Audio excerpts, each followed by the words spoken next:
जिंदगी या मौत, ट्रंप के पास दो ही रास्ते हैं, कोई तीसरा रास्ता नहीं। ईरान की जानिब से बड़ी सख्त वार्निंग आई। क्यों आई, इस बारे में आमिर रज़ा से बात करते हैं। आमिर भाई, बड़ी सख्त वार्निंग आई है ईरान की जानिब से, वार्निंग क्यों आई, क्या सूरत हाल बन रही है? देखिए, पहली बात तो ये है कि ज़िंदगी और मौत जो है ये ईरान ने बिल्कुल सही कहा। उसकी वजह यह है कि अमेरिका बहुत बुरी तरह फंसा हुआ है और ये असल में उन्होंने तंज़ किया है अमेरिका की उस बात को कि उसने कहा था कि अमेरिका कोई बैड डील नहीं करेगा। तो उस पर पासदारान की तरफ से ये बयान आया कि आपके लिए दो रास्ते हैं, या बैड डील या आप एक ना ख़त्म होने वाली जंग, बिल्कुल। जिसके लिए ईरान तैयार है। यानी आपके लिए एक तरफ तो ये है कि आप वो जो बैड डील है वो ईरान के वो 14 निकात हैं जो उन्होंने नए निकात जो हैं पेश किए हैं या भिजवाए हैं कि इसके तहत आप जो हैं या यानी मुज़ाकरात भी शुरू कर सकते हैं। ये 14 नुकात मान लो या मरने के लिए तैयार या हो जाओ। मरने के लिए तैयार हो जाओ। अब ये 14 निकात का मामला हम तो वैसे बचपन से हाँ, याद हम भी करते आ 14 रहे नुकात हैं। पढ़ते रहे हैं। कायद आज़म के 14 कायद-ए-आज़म के निकात 14 कांग्रेस के ख़िलाफ़, उसको याद करते करते अब ये 14 निकात सामने आ गए हैं। तो इन निकात में अगर आप तरतीबवार देखें तो कोई ऐसी बात नहीं है जो इलॉजिकल हो। लॉजिकल बातें जो की गई हैं, सबसे पहली बात तो ये की गई है कि इस जंग बंदी को आर्जी नहीं मुस्तकिल होना चाहिए। अब मुझे बताएं, दुनिया का कौन सा शख्स है, आप किसी का कंधा पकड़ें और उसको बताएं कि भाई ये जंग जो है ये आर्जी जंग बंदी होनी चाहिए, मुस्तकिल होनी चाहिए, बिल्कुल मुस्तकिल तो होनी कहेगा चाहिए। मुस्तकिल होनी बिल्कुल चाहिए। ऐसे ही। फिर उसने कहा कि आपने हमें दोनों तरफों से खुलनी चाहिए, यानी बिल्कुल। आपका ब्लॉकेट ख़त्म हो, और हमारी ये बात चीज़ बिल्कुल ख़त्म हो ठीक है, जाए। ये भी बिल्कुल ठीक है, ये भी लॉजिकल है। ठीक है। उसके बाद उनकी लॉजिक है कि ईरान की तजारती पाबंदियों को ख़त्म किया जाए। आमिर भाई, बिल्कुल ईरान इसमें हक लॉजिकल बात बजानब है है, भाई। आप कैसे लगा सकते हैं पाबंदी। फिर उसने कहा कि जो एसेट्स ईरान के आप दबाए बैठे हैं बिल्कुल, वो वो आप दे रिलीज़ दें, करें। वो रिलीज़ कर दें, हाँ जी। वो दे दें।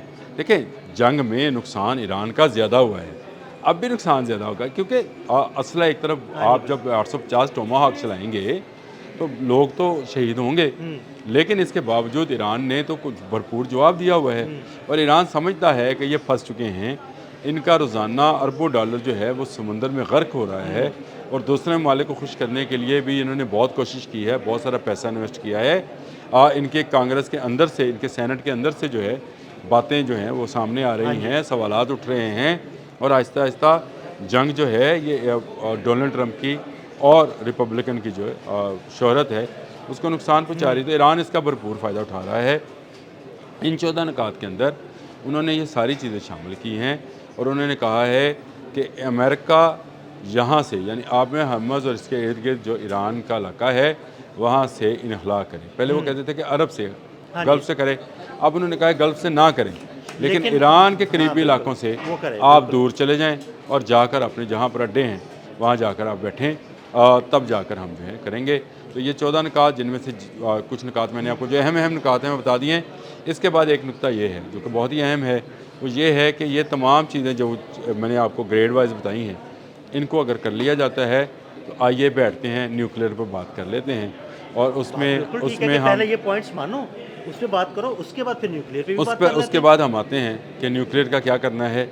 एक चीज़ उन्होंने फिर बता दी, उन्होंने कहा कि ये नहीं हो सकता कि हम जो पावर जनरेशन के लिए अफजरदगी है यूरेनियम की, उसको ख़त्म, इसका हक हम रखते हैं। बिल्कुल ठीक है। हाँ, हम आपको गारंटी ये कर सकते हैं कि हम एटमी वारहेड नहीं बनाएंगे और इस हद तक अफजरदा यूरेनियम जो है उसको नहीं रखेंगे।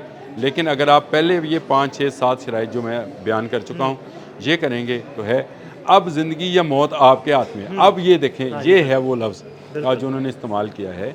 यहाँ पर आकर उन्होंने कहा है कि अब आपके हाथ में है, या आप ज़िंदगी का चुनाव कर लें इस बैड डील के ज़रिए, या फिर मौत के लिए तैयार हो वैसे जाएं। आपको क्या लगता है, अमेरिका ये बैड डील जो है ये कबूल करेगा?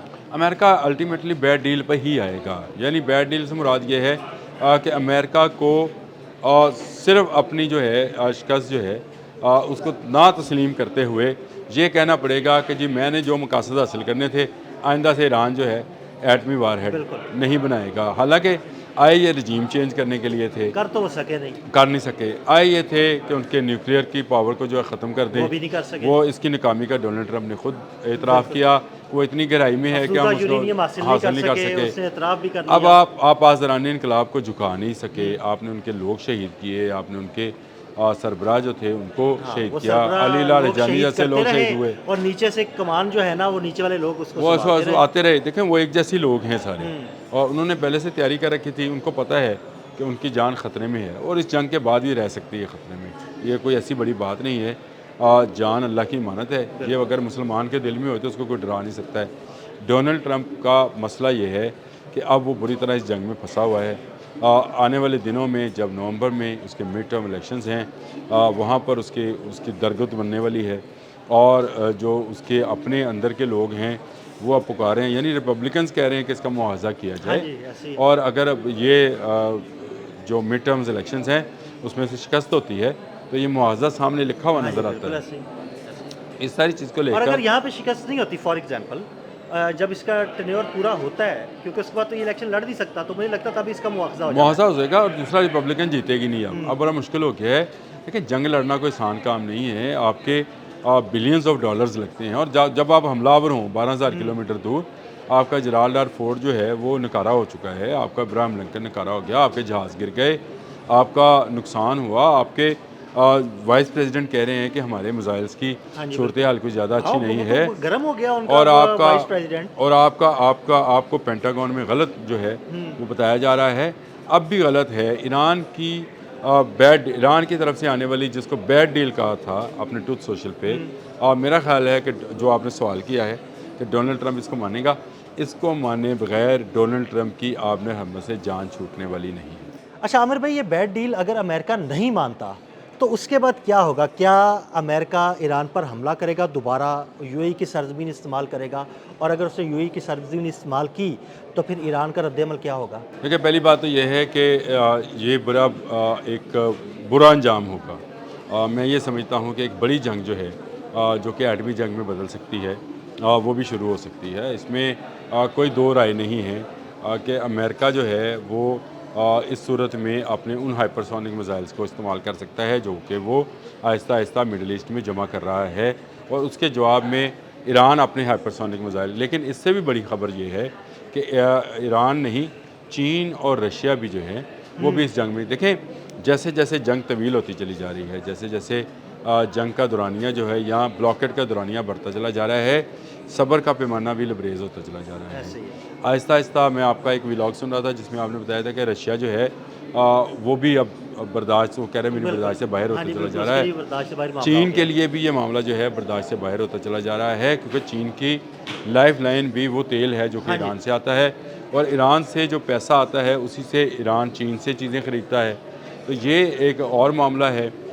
इसको लेकर दोनों तरफ जो है, मैं ये समझता हूँ कि आहिस्ता आहिस्ता सब्र जो है वो ख़त्म होता चला जा रहा है, और ये सब्र जब ख़त्म होगा तो एक बड़ी जंग जो है वो शुरू हो सकती है।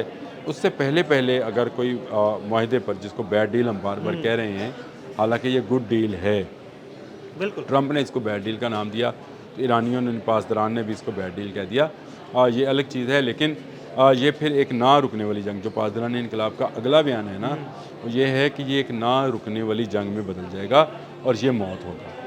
देखिए मौत फिर किसी की भी होगी, जंग में कुछ पता नहीं होता है किसका। यहाँ पे मोटरसाइकिल के इंजन वाले ने वो काम किया जो अरबों डॉलर के, बिल्कुल ऐसे। करोड़ों डॉलर के मिसाइल नहीं कर मिसाइल नहीं सके। कर सके, बिल्कुल। तो ये जंग है, जंग के अंदर क्या होगा क्या नहीं होगा ये एक अलग से क्वेश्चन मार्क है। बट अगर अमेरिका ये कबूल नहीं करता है तो फिर आपने अच्छा सवाल किया, उसके बाद क्या होगा? उसके बाद एक अनलिमिटेड वॉर होगी, जिसको कोई रोकने वाला नहीं होगा। जब तमाम मुल्क उसमें इन्वॉल्व हो जाएंगे तो कोई रोकने वाला नहीं है। और मैं तो अक्सर आपसे ये कहा करता हूँ कि दूसरी जंग अज़ीम जो है ये एटमी बॉम्ब से रुकी थी, ये वाली एटमी बम से शुरू होनी है। तो फिर इसका आप यही समझे कि ये वॉर ऑफ नो एंड होगी, इसका इख्तिताम कहीं नहीं है। इख्तिताम फिर उसी वक्त है जब ये दुनिया इख्तिताम पजीर हो जाए। बहुत शुक्रिया आमिर भाई। आमिर भाई ने बड़ी तफसील के साथ इस सारे मामले पर रोशनी डाली। मज़ीद अपडेट्स के लिए हमें फॉलो करते रहें। अदील अहमद और आमिर रज़ा को इजाज़त दीजिएगा। अल्लाह हाफ़िज़।